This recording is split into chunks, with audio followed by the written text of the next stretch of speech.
Thank you, Prime Minister. Thank you for a very rich view of the challenges you're facing and the approach that you're taking.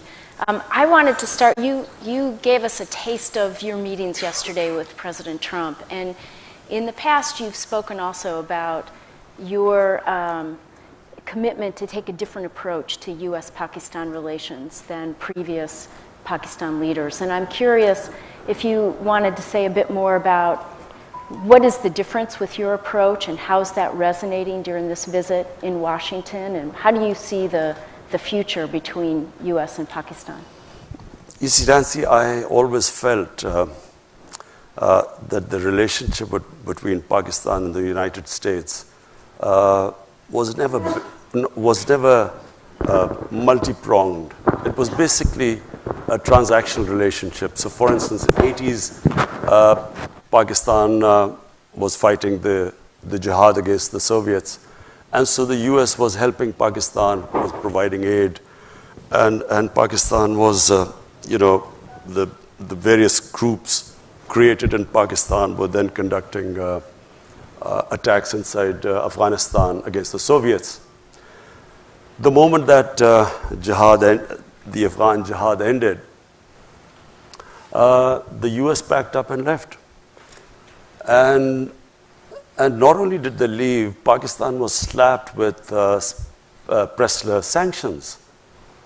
So Pakistan then was left with 4 million Afghan refugees, a number of militant groups which had been created to fight the Soviets, all dressed up and nowhere to go.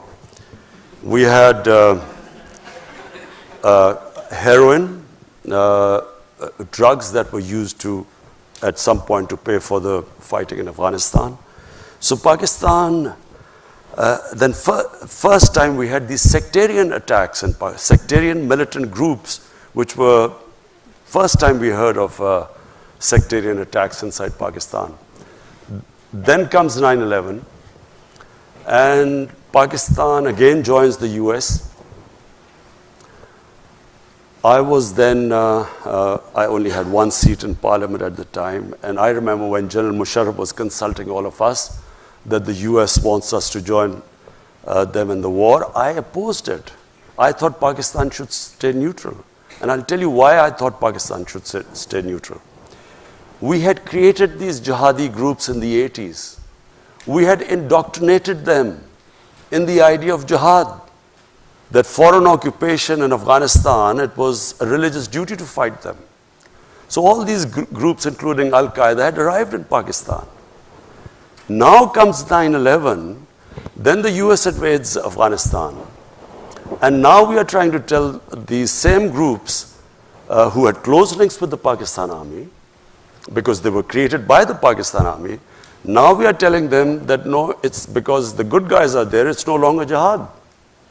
Now, obviously, a lot of them turned against the Pakistan army, because Pakistan army was then trying to neutralize them. So what we went through, and I just briefly mentioned earlier, it was the worst time in our history. These groups turned against the Pakistan army and the state of Pakistan.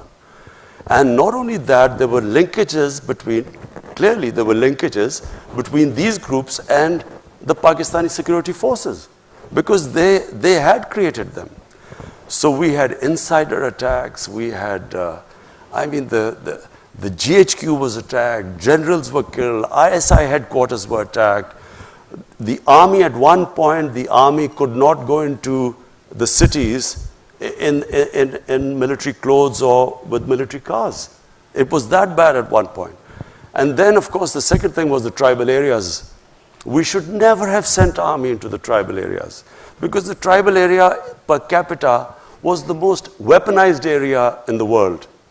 For people who don't know, tribal area is the border between Afghanistan and Pakistan. It was always an autonomous area. The British never occupied it during their rule since 1890.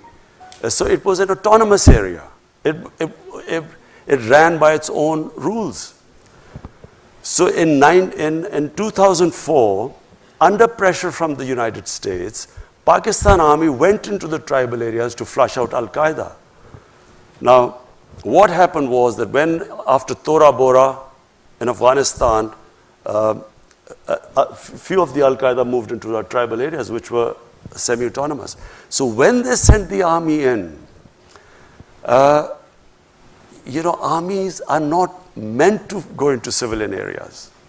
Whenever you send your army into civilian areas, you can ensure that there will be human rights abuses, there will be collateral damage, there will be innocent people killed, because there's no army there.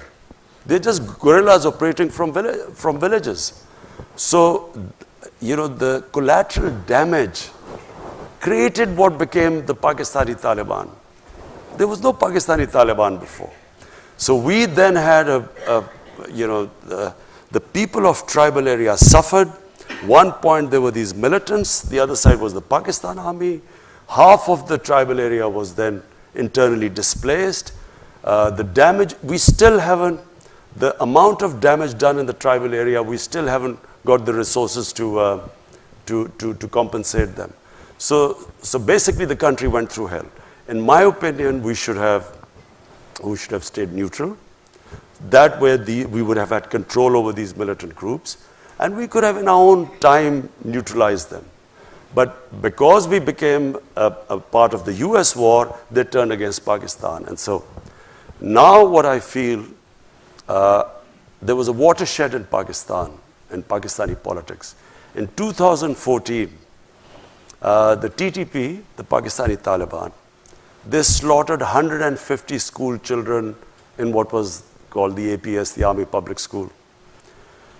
There was a reaction within Pakistan. All the political parties then signed a paper called the National Action Plan. And we all decided after that we will not allow any militant groups to operate inside Pakistan. Until we came into power, the governments did not have the political will, because when you talk about the militant groups, they still have about 30 to 40,000 armed people who have been trained and in some sort of a theater, who fought either in Afghanistan, maybe in Kashmir. So we were the first government who has now started disarming all the militant groups. This is the first time it is happening. We have taken over their institutes, their seminaries. We've got administrators there.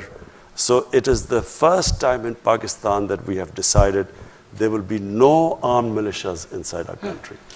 Which relates to the next question I want to ask you, and it's been in the news a lot. It's clearly a significant element in US-Pakistan relationships, and that's what you referred to as well, the ongoing Afghan peace process and the possibilities the Taliban and the Afghan government aren't able to get a meeting organized. It's just for people's benefit. The fear amongst the Pakistan military establishment was always that there would be a two-front situation. So there would be, the Eastern Front, which is India. This has changed. Today, there is no concept in Pakistan of strategic depth, because we feel that by interfering in Afghanistan, in order to secure the strategic depth, we have actually done a lot of damage to our own country, and for no rhyme or reason, we have become partisan in Afghanistan's internal affairs. Now, and I speak for Pakistan Army because, normally there was that, there's Pakistan Army is this independent entity, and, the governments have no control over it. I can sit here and tell you that as I speak, the Pakistan Army is exactly behind the government's program. Whatever our policies from day one we've arrived, peace with India, they were behind. When I decided to release the Indian pilot who had been shot down in Pakistan, the army was right behind me. So we today speak as, that there's no difference between the policies of the Pakistan security forces or the Pakistan's democratic government. And we believe that we should not ever interfere in the internal affairs of Afghanistan. Let the Afghans decide what they want, what sort of government they want, and we should facilitate the peace process. So this is the big difference now. Okay. We are all on the same page, and fortunately now that the United States is on the same page too, because after the Einstein's definition of madness, trying to do the same thing over and over again and expecting a different result. 19 years of conflict. And if they had gone, thank God for President Trump, I mean, this could have gone on for another 19 years without any result. But it sounds like you're willing to use your leverage with the Taliban to facilitate the peace process, you see, which is a big welcome change. Taliban delegation wanted to meet me a few months back, and when I became the Prime Minister. And it's because I always maintained that there was no military solution, while everyone else in Pakistan's political spectrum kept sort of agreeing that there was some military solution. So because of that, I had a certain amount of credibility amongst them. They wanted to meet me, but the Afghan government at that point did not want me to meet them. So I did not meet them, but now when I go back, after meeting President Trump, and also I've spoken to President Ghani, now I will meet the Taliban and I will try my best to get them to talk to the Afghan government, and so that the election in Afghanistan must be an inclusive election where the Taliban also participate in it. Great, thanks. I want to ask something that's very important to people here, and that is the view that in Pakistan, censorship and harassment of the press, of activists and dissenting voices of women is on the rise. And you just spoke very eloquently about a new Pakistan, talked about the inequalities that have plagued the economy. And I'm curious, what are your thoughts and commitments about also protecting the pluralism and the freedom of speech and of the media that's so important to a democratic Pakistan? Just let me say one thing. My government, and time will prove this, will be the most inclusive government in Pakistan ever. We will try, we have already now ensured full protection for our minorities. We have, I won't go into detail, but there's one element where we still have a problem.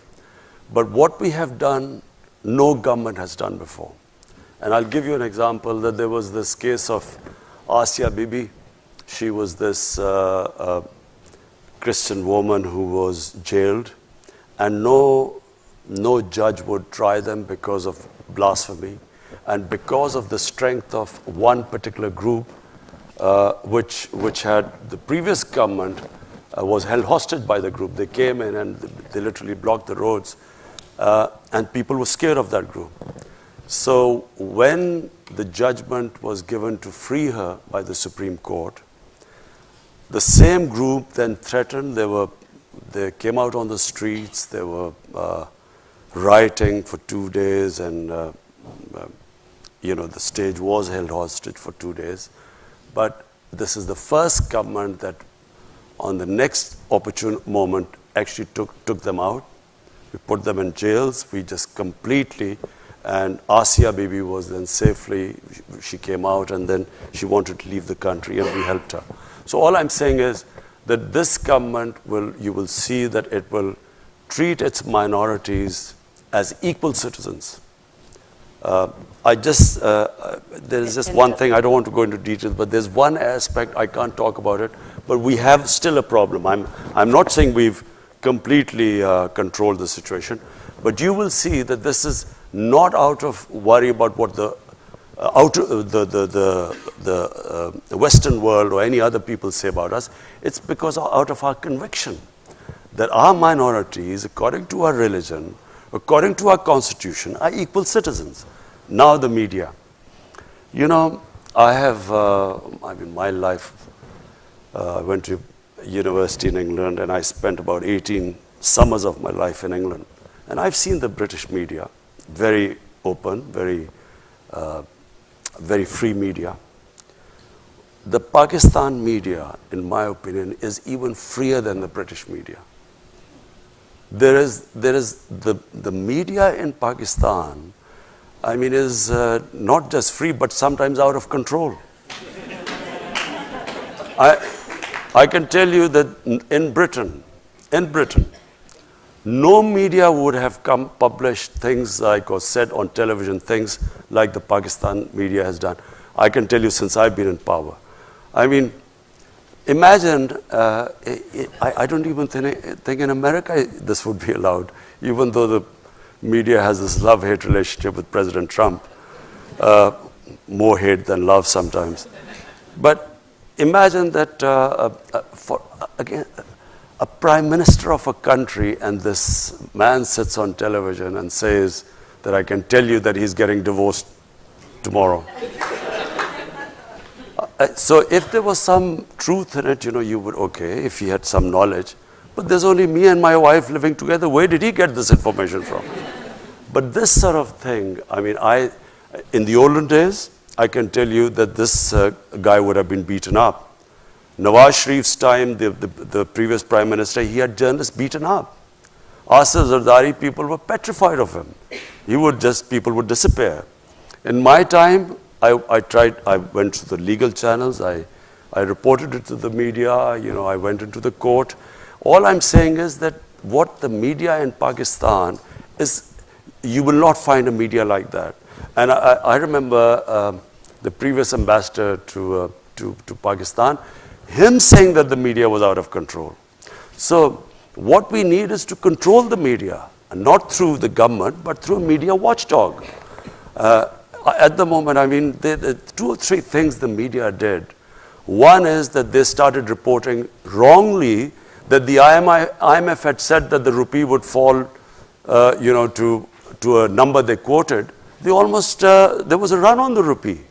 I mean, who would do that? First, you're fighting in the biggest economic crisis in your history. Second, you have media coming up with this false news about causing a run on the rupee, or the finance minister's change, and so on.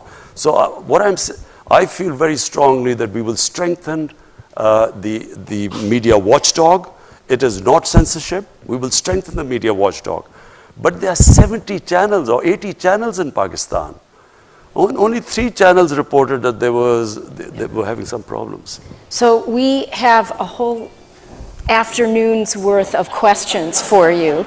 But before I go, I just need to ask you one last question. It's very important for USIP's mandate, and that is the number of international NGOs that are raising concern about the increased difficulty of working in Pakistan.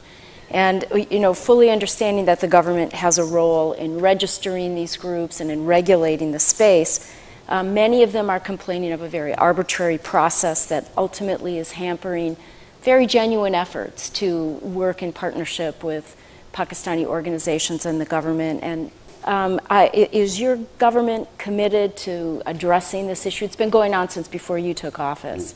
And I think there are hopes that you might be able to do something to make it a more transparent and fair process. Absolutely. The foreign minister has been dealing with this issue, and we have tried to work out to have examples of forced expulsions.